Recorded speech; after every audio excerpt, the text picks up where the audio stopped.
Welcome to the Kinected Podcast, where we shine a spotlight on the incredible members of our connected community. I'm Brent Fessler, your host, and each episode, we're diving into the stories, the expertise, and the passions of the innovators, the entrepreneurs, and the change makers who make Kinected so special. Our goal here is to inspire collaboration, to spark new connections, and to drive business opportunities within our community here at Kinected. Today, we are thrilled to introduce Nader and Nadia with Culturingua. So let's get started. Nadia, Nader, welcome. Thank you. Thanks, Brent. So I gave like the American pronunciation of Nader. You know, I think we'll remember that, but it's closer to Nader. Nader is Nader, yeah, and Nadia is a little bit easier. It's actually Nadia is the Arabic way to pronounce it, but because Nadia Comaneci was so famous when I was growing up, I've just gone by Nadia with Americans, but with Arabs, I go by Nadia. Nadia. So we could do a little bit more of a American Nadia, and to be closer to the Arabic pronunciation. Yeah. All right. Well, names are important and they're special. You know, I know you answer to just about anything, but I love at least giving an effort to make it sound. And of course, I like to ask, you know, what would your mom call you if you're not in trouble? And I loved remind me what your mom would call you. So if not in trouble, favorite, it would call me Dadu. Dadu. Dadu. Yes. That's great. Yeah. That's I'm in great. trouble. It's another story. Something else that we can't share. We'll just have to bleep it up. Well, tell us a little bit about yourselves and your journey to where you are today in the nonprofit Culturingua. Yeah. So my background's actually in finance and business strategy. So I worked for 10 years in for-profit business strategy consulting in the oil and gas industry, and traveled all over the world. It was a great career, but it was really demanding, especially when Nader and I had kids, and we were living in San Antonio, but I was working in Houston, he was working in Corpus, and so we both decided that we wanted to have a change in our lifestyle, and we also wanted to do something that was closer to our hearts and closer to our community, so we started Culturingua. So I'll let Nader tell us more about his background too. Yeah. My background is engineering. I've studied engineering in undergrad, more specifically civil engineering, worked in construction and civil design, came for years overseas, and then came to the U.S. to do my master's. So I went to University of Central Florida, UCF, in Orlando and I got my master's degree in civil engineering, more specialized in geotechnical engineering. Graduated in 2013, moved to San Antonio, start working. The reason I moved to San Antonio because my former employer brought me here. Started working here doing design, geotechnical design in San Antonio, Bexar County, all Texas, and more significantly and then I worked in the Harbor Bridge in Corpus Christi for a few years to do the design of the foundation, and then back to San Antonio. That's fascinating work. A lot of people drive over bridges and wonder, like, how in the world do you build such a thing and even get to the place where you'd stick your name on there. I'm an engineer as well, but electrical engineer, and so never bothered with people don't die if I mess something up. So it wasn't quite the same as being a civil engineer. So I feel for that. What inspired you to join the Kinected community and to bring Culturingua here? Well, it's a moment of insanity, something like some crazy time, like, oh, look, I guess we're connected now. So. Yeah. I think we were at the point where we are growing. We started Culturingua in 2018. We were at another location before Kinected, and then we felt we were at the point where our growing, and we felt we need other better location to fulfill our needs. And we were looking, I remember Nadia and I were looking for a lot of places, and we didn't like a lot of them for various reasons. And Nadia kept saying, I've seen this Kinected, we should visit it. And then I didn't do it. I didn't come here and ask for an appointment to see the thing for a few times. And then Nadia then came up again, I think after 6 months. Did you go to Kinected? And finally we did, and we came here. We loved it. One of the things that I love about Kinected is the atmosphere of the people who are here. They are business focused. There is different type of people. I loved that. I loved the building. I loved how the Kinected they do. Maybe Nadia loved that more than me. I have the artwork circulation here, and I'll let Nadia talk about that. That meant that you loved it too. I loved it too, for sure. Yeah. And I the atmosphere here, and the potential. So there's a huge parking lot in the back that where potentially we can utilize for various activity, festivals, events. We love the building itself has a lot of potentials where there's a lot of big rooms and meetings that we can also utilize. Those are unique features. So those why we moved here. Yeah, and I think I'll just add the proximity, or I would say being part of the Silk Road Cultural Heritage District.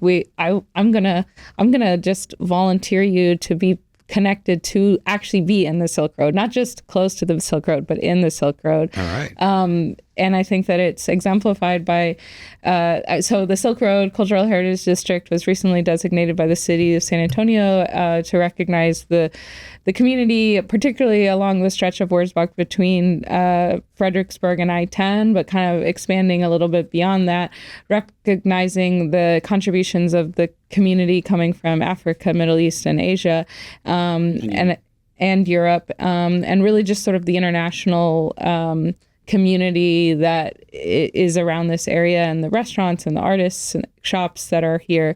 And so I really loved not only that you're, in that area geographically, but also that you have this art focus, and not just, you have art exhibits that are rotating where local artists are able to apply. You have art studios, you have like all these aspects that contribute. You have podcast rooms, you have a music room, which I'm going to come up with an excuse for when we need to rent that space because it's just so cool.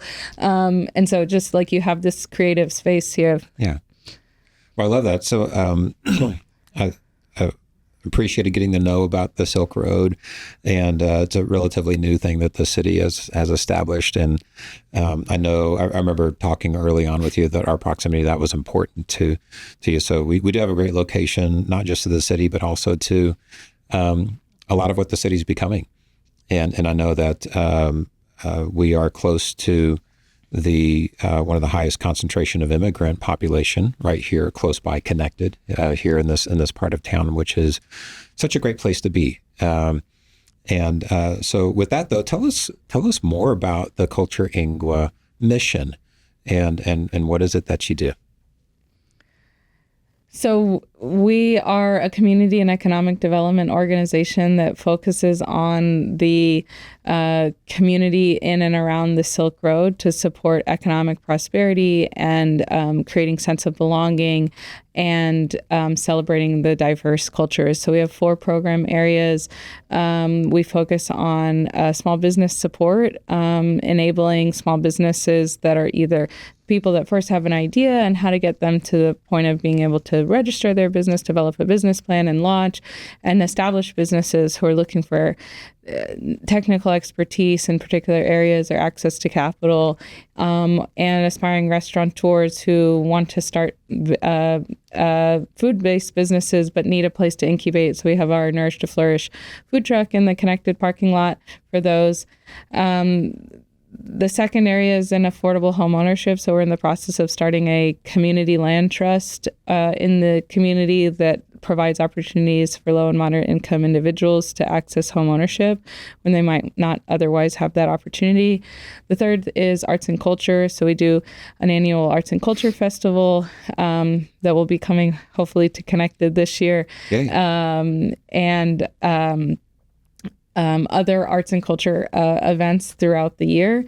And then finally, civic engagement. We do a lot of work in encouraging and enabling the community to register to vote. We partner with the League of Women Voters to translate their voter guide into other languages of immigrant populations, and really working to activate the voices of the community to advocate for the community needs. That's fantastic. What a great organization. And I wasn't familiar with Culturingua before you joined Kinected and became part of the community here. But as I talk around the city, so many people are. And every time I bring up Culturingua, they're excited about what you're doing and the importance of what you're doing here in the city of San Antonio. So grateful that you're here. Thank you. And we talk about building an ecosystem here, and you're a unique part of that in such a way that you especially bring outside of Kinected into Kinected because of your reach into the community, and your mission is so outward facing directly into the community. And so I love that you're here, and hopefully it's synergistic, being able to really support in unique ways what you're doing. And I know having the trailer, the commercial kitchen that is part of Culturingua, having that here has been a really cool piece too. So we appreciate Thanks. you accommodate us and accommodate the Nourish to Flourish as well. So thank you for that. Yeah. It's a great. We've got great restaurants here, but when you don't even have to walk past the parking lot to get to experience, especially some of the international foods that have an opportunity to come through the Nourish to Flourish kitchen. That's awesome. Can you share a success story or a project that you're particularly proud of that showcases what you do?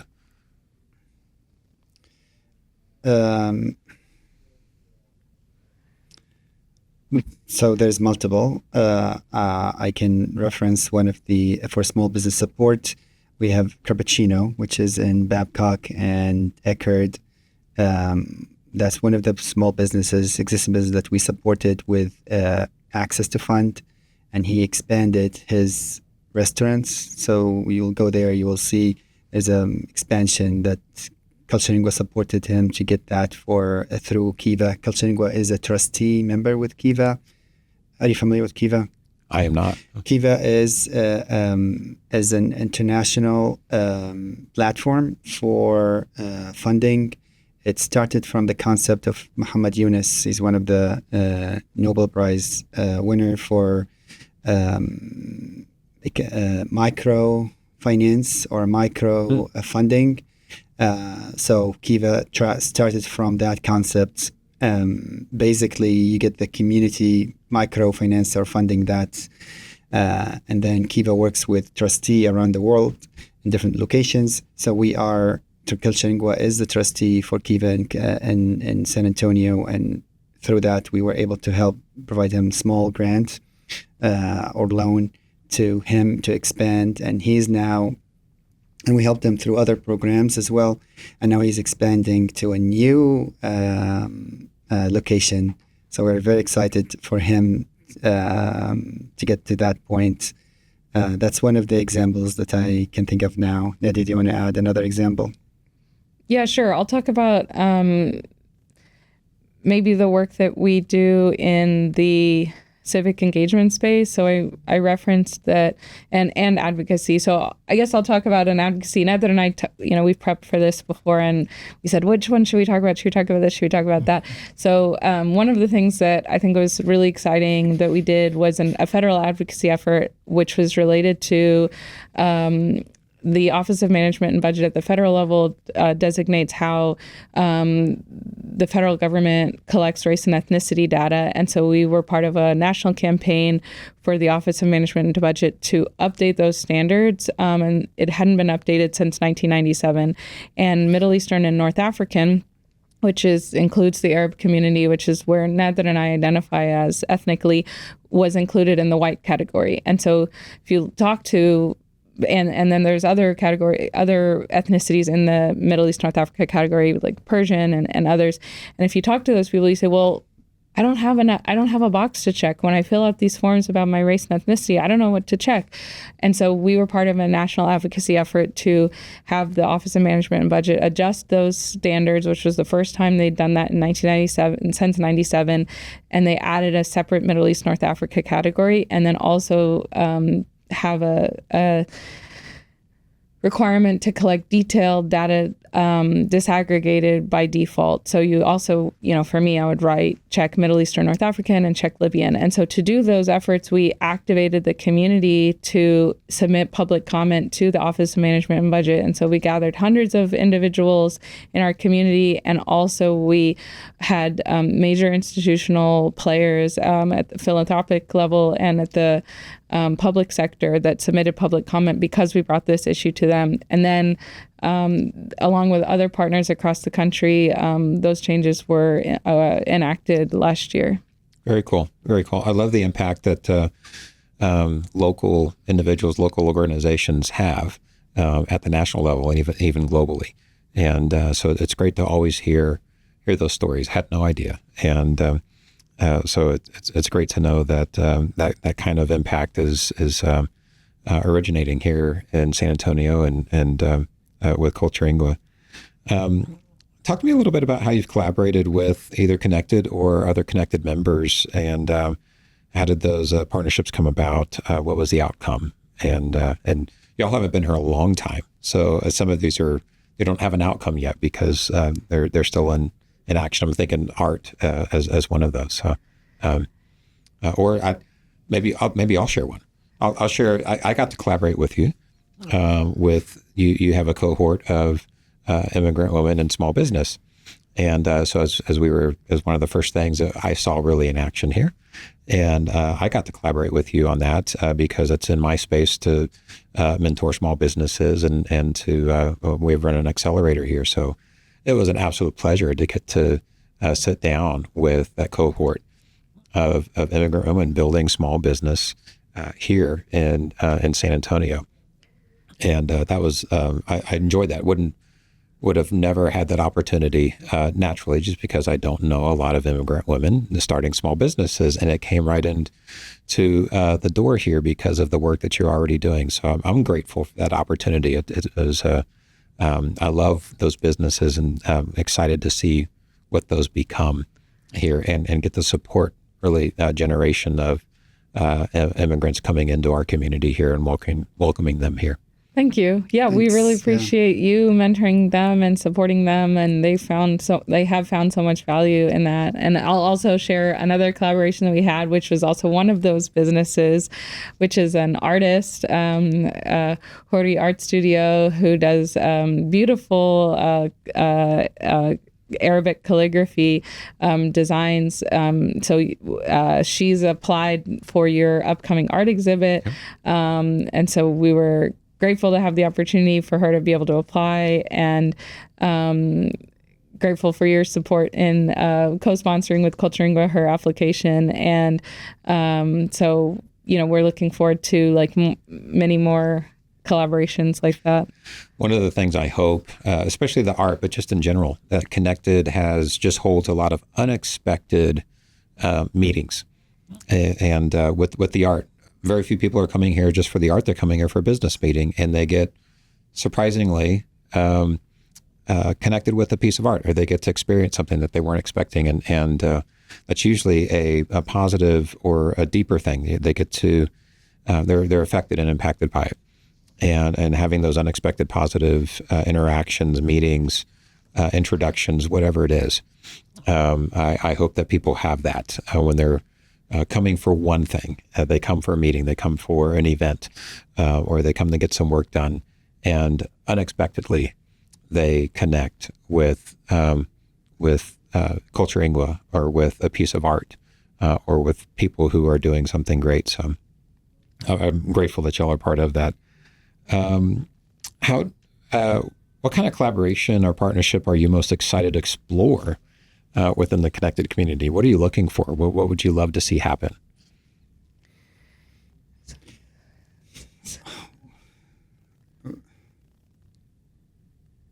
Well, we have met few people. We would love to meet, and I think there was a lot of opportunity for social events that during the summer that we had site visits to do, and we were not able to join those meetings. But I think I would love to have the opportunity to meet with them and more, and get to know them more, and see how we can collaborate. Either in some of our work we do, we hired, for example, recently just few consultants or contractors to do strategic planning with us, with our board. We hired media and event planner. We hired for some of the festivals and events that we're planning to do, and social media. So, but I'd love to get to know more of the people here. I want to give a great thanks. I mean, I met James, Rodney, Robert. I want to thank them for the help they provided with us, but I would love to meet the others. And I've met others, but I forgot their names. Yeah, there's a lot of folks here. And I think one example of something we have collaborated with is as well as like with Angel. So we hosted. We're part of a business development organization alliance, which is small nonprofits that serve small businesses in across the city of San Antonio. So we have monthly meetings, and we hosted one of the monthly meetings here, and it's always a breakfast. And so Nourish to Flourish right now doesn't serve breakfast, serves lunch and dinner, but of course, Angel and his coffee shop does serve it. So he kind of had a special order that we, requested for him and from him. And it was really cool that, because normally we meet at breakfast places for these breakfasts or, restaurants. And we said, well, why don't we make it at our office? But then if you meet at the office, then you have to, let me cater food. Well, it was really cool that we were able to meet and get food that we sort of pre-coordinated with him, and then we were able to bring it up to our office, and then we were able to say, well, this is also a successful small business owner. He was originally in a trailer outside, and then he's moved his way inside. So it's like a success story, and it aligns to the mission of the Business Development Organization Alliance and what we do to support small businesses. And we were able to support him as a small business owner and be in our office space and connected. So that was pretty cool. I love that. I feel like our missions are similar in that we really thrive in helping other organizations or entrepreneurs really flourish and become their mission, realize their mission and their call in their business. We're just not running out space here. We hope that we are stewarding the space here that in a way that helps you flourish and helps all the organizations here. And often that is a matter of getting everybody connected together. When we talk about an ecosystem or an ecosphere, it's individual organisms or organizations, but they're thriving because of their proximity to each other and that interaction, and they could survive apart, but they wouldn't flourish. And so I hope this is a place of flourishing that. It's just a matter of bringing folks closer together, whether they're alike or not. And we're stronger in our differences as well, which I love. Share a lesson that you've learned in your career that you think others in the community would benefit from. My dad says, always try to learn from experience, but if possible, use somebody else's experience and learn from that so that you don't have to make mistakes yourself and the pain that those go through. But share some learning experiences. Yeah, or learn from someone else's mistake instead of yours. Yeah, that's right. I think in my career, I mean, switching to the nonprofit, it's a different. You would think nonprofit, it's easy for coming from engineering. Oh, that needs a lot of hard skills and stuff. But I think the work we do is definitely, I realize it's not something that we can do ourselves, solve by ourselves. And I think collaboration and creating an ecosystem with other community members and partners, either the city of San Antonio as a government agency and other partners and other residents, that's very important, because you can't solve an issue by yourself, and working with other people is very, very important. Yeah. That was a number of programs that we've done in collaboration with other people that were very successful, and you still can have your identity, but collaborating with others is very important. That's one of the lessons that I've learned. And it's deceptively difficult. You think, oh, collaborate with somebody. That sounds easy. It's definitely not easy. It's definitely a lot of work, a lot of coordination. You need to make sure that we have the same goal, same vision. And people sometimes their life change, but you create a greater impact doing so. And it's way better than working by yourself. We still can compete if there's an opportunity separately, but I think working together in different programs, that's creating a bigger impact and brings more resources. Mm-hmm. So it's great to have people that with same mindset as you to work with them. That's one of my lessons that I learned. And I think, like, building on that I think having trust is so important. And I think this community, or this like connected space, there's this natural inclination to build trust with each other, which I don't think there's, like, you don't always find that in a space that, and I think and everybody is so friendly. And so I think that, like, building that foundation of trust, and like we see this in so many different ecosystems that we're a part of, particularly in the nonprofit world, that a lot of it is about like building trust with the other leaders so that you can have that foundation and then build upon that collaboration. So I really appreciate that about Kinected, and so many other ecosystems that we've been a part of in San Antonio. Yeah, I think that's fantastic. Collaboration and trust. And those may be the answer to this too. But if you could give one piece of advice to someone starting out in, let's just say, the nonprofit world in general, because I've been around a lot of nonprofits, and it's not easy to start. I think you may have even said, nonprofit world, there's something, it's not easy. I see a lot of failed nonprofits or struggling nonprofits.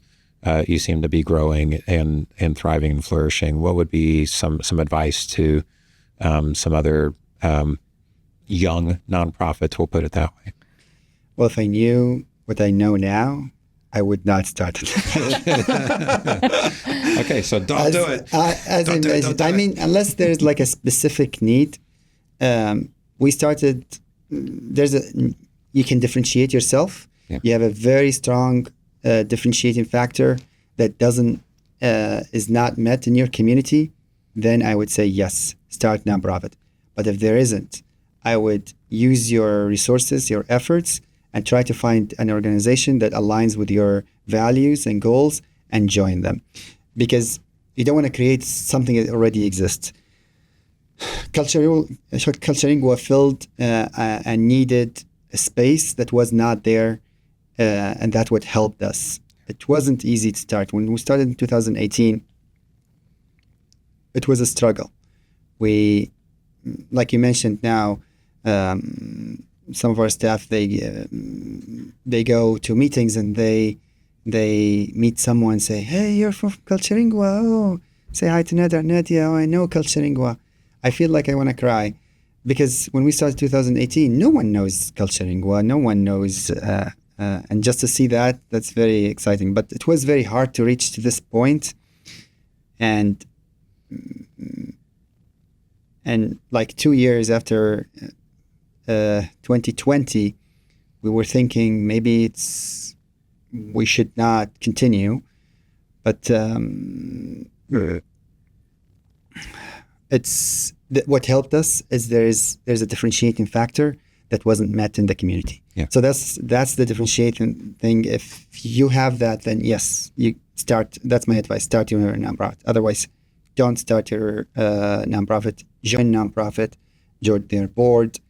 Volunteer or be a staff member with them, and find something that aligns with your value. I can't say how important and valuable that advice is. So I encourage people to listen to that. I've been around a number of small nonprofits, and they're like, nobody else is doing this. Nobody else is doing this. Like, well, I think they are. You probably just haven't looked. You just felt like, great job seeing that there was a need and feeling the heart and the compassion, the desire to want to go and fulfill that need, but not great job about, doing a little bit of what you just said. Look, find other people who might be doing this. And if they're already doing it, don't try to start something new at first. And maybe they're not doing it well. And that could be the issue. Somebody else is doing it. They're not doing it well. And so you do need to go start something. But too many times there's a whole bunch of fragmented nonprofits all trying to do the same thing and not really trying to work together. And I just want to add, nonprofit is not like, it's an organization, as a structure. It's a profession that should be considered as a profession, not just, I'm just helping or I'm just doing. Yeah, that's great. You can have a goal and you're working, but it's a profession that needs to be considered as such. And with that, there's a lot of requirements and that comes with it. And I would just add that a nonprofit in many ways is a business. I mean, we are entrepreneurs. Yes, our business, our tax structure is that we're a nonprofit, but a nonprofit still needs to have strong financials. You need to understand how financials work. I think that's one of the things that the nonprofit industry really is lacking in. Whereas I studied business, I went to school and I studied finance. So, and I worked in the for-profit world. So if, business people know that they need to understand financials, even if that's not their specialty, but in order to, run a business, you need to understand how the finances work. The same thing for a nonprofit. Nonprofit executives need to understand how financials work. And I think that's one of the things that I think could improve in the nonprofit industry. And I think that people starting out, you might think like, oh, I got this tax exempt status from the IRS. Great. I'm just going to get a ton of donations from everyone. And it doesn't work that way. So you really do need to build how to the point of now that what need are you filling so that you can find funding sources, but you also need to recognize that you need to manage your expenses. You need to ideally have positive net income that can go back to be invested into the organization. Right. So good. I probably say this 2 or 3 times a week as I'm explaining Kinected to people who either come visit or are on a tour, or I'm explaining to them out in the community. When I start talking about who all's here, what is it? Is it tech? Is it bio? What is it? It's like, well, it's a whole bunch of everything.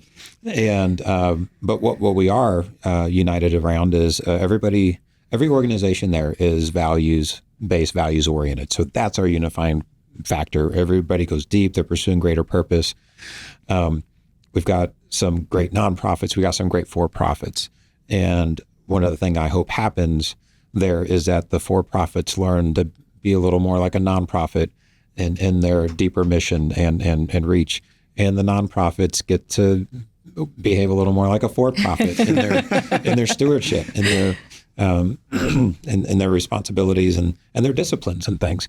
So not just having a heart and a compassion or a great idea for a mission, but also the disciplines that go with stewarding an organization. So I love that you both brought that up. It's great. So let's just hit a couple fun things. What would be something surprising or unique about you that most people in the community might not know? I mean, I think, well, I guess maybe that Nader and I are married. A lot of people do know that, but maybe some people don't know that. But then also that, because, I noticed that you asked Nader where he's from originally, but you didn't ask me where I'm from originally. And before we started, so yeah, let's hit that. Where are you from? Where are you from, Nadia? Well, Nader is from Benghazi, Libya, and my father is also from Benghazi, Libya, in North Africa. So we share that heritage, but I grew up in Dallas. But anyway, the point is... So you're a Texan. I am a Texan, but I'm a Libyan Texan. Libyan Texan. Texan, Libya, yeah. I don't know. I love it. But... yeah, I guess maybe people wouldn't expect me to have North African heritage, or maybe they would. I don't know. Great, cool. What about you? Besides your dancing abilities, I don't know. If he's a great dancer or not. I was like, is this an inside joke that I wasn't? No, it's one of the. If you don't come up with anything interesting or surprising, we will make something up for you. Okay, I'll take that. I don't know, something that people don't know. You're an aspiring fight night champion. Oh yeah, all right, fantastic. Yeah, my kids go to the karate and do you take the adult class? And the instructor there, it's an amazing place. We love it, Mr. Saldivar. And then they do also adult classes, and I always want to do it. And he has been encouraging me, come, you need to come. Y'all need to do it together. Actually, we did when the kids first started. But then with work, got busy, so we couldn't continue. Yeah. And then now I'm trying. I just last week I just started. I'm planning to do every Thursday from 6 to 9. Do kickboxing, MMA, then kickboxing, and then sparring. But I think 3 hours. The story he's not telling you is that, did you knock him out during one of those? No. So I was like 8.5 months pregnant, or maybe 8 months pregnant, and there was this fight night, okay? And he was like, yeah, I'm gonna do it. And our kids signed up who are 10 and 8, and he was like, yeah. And he ended up hitting this guy, but missing, or he moved out of the way or whatever, and he tore his rotator cuff or something like that. But Nader and I are the opposite in terms of medical stuff. I'm sort of like a hypochondriac. I'm like, oh my God, I have a cough. I need to go to the doctor. Maybe not quite that. And then Nader's like, I really, I completely injured myself. I'm not going to waste my time with the doctor. So. It's just a flesh wound. I'll be fine. Yeah, but he's getting better. But anyway, it was really cool to because he got to play his own music, coming up to, it was like a boxing rink. And then Mr. Saldivar played Nader's music, and he's walking up. And then meanwhile, I'm 8 months pregnant, and I have 3 of my family members fighting in these intense, it's like a boxing ring. My 8-year-old daughter. But anyway, everything worked out okay. But that's great. That's great. I joke about this, but it really was a fantastic experience when one of my sons was doing Taekwondo, and they had adult classes, and my wife Kirsten and I took the adult class together. And it was such a great experience because I've never been punched by my wife before. And it was oh, wow, it's kind of awesome. Come on, hit harder, come on. So it's really great marriage therapy, doing a adult kickboxing class. Maybe we should do that here Thursday nights at the Kinected Marriage Therapy /kickboxing. Yeah. So, okay. So we were talking before we went on the air about what your theme song might be. So he had some walk-in music. So do you remember what song it was? Yeah. It was Egyptian. The singer is not Egyptian. I think he's from the Gulf area, but he sang an Egyptian song, which is called Bushrat Khair. I can share that. Which means happy news. Happy news. Yeah. Love it. Love it. Okay. Very cool. Very cool. So how can listeners in the Connected community connect with you to learn more, to explore potential collaboration with Culturingua? So stop by. We're in Suite 209. Upstairs, turn right and then turn left after you get out of the elevator. All right. And also, we are on social media at Culturingua. That's Culturingua. There's not a second L. It's not Culturingua. It's Culturingua. Everybody wants to add the second L. So, and then our website is also www.culturingua.com. But we'd love people to just stop by. And also, we go. We're trying more to go to the social events. I think we stopped by the one in July. Good. And you have your own events coming up as well. Yes. Yeah. So we have an event coming up on November 15th. We had an event on Saturday, which was a public art input meeting in the Elephant Room for an upcoming art installation under I-10 in Wurzbach. That was in collaboration with the city's Arts and Culture Department. So that was to decide this. The public is invited to decide the theme for the public art that will go under I-10 in Wurzbach. And then in early spring, we'll have another event in the Elephant Room once that artist is selected, and it'll be a Meet the Artist event. And then we also have a Silk Road Festival coming up on November 15th, which we'll likely be doing in the back parking lot. So we'd love everybody to come out to that. We have done an annual Arts and Culture Festival and various locations along the Silk Road the past several years. So we're really excited to host it here this year. And we'll have rotating performances and vendors and food trucks, all celebrating the diverse cultures of the Silk Road. And I want to add to this, we're also now looking at our second Nourish to Flourish incubator. So we're trying to come up with a right amount of time, either 3 months or 6 months or maybe a year, but we're looking now to host our second incubator for Nourish to Flourish. Wants to start a food business or food trailer. So that's also coming soon. That's great. That's great. So lots of opportunities to collaborate and to be a part of what you're doing. And so really enjoyed Nadia, getting to know what you do with Culturingua and excited about what the future holds and getting to attend some of your events. And getting to enjoy the art just up the road in the future that you're helping commission there. So, well, that is a wrap for today's episode of the Kinected Podcast. Huge thank you to Nadia and Nader with Culturingua for sharing their incredible story and insights with us.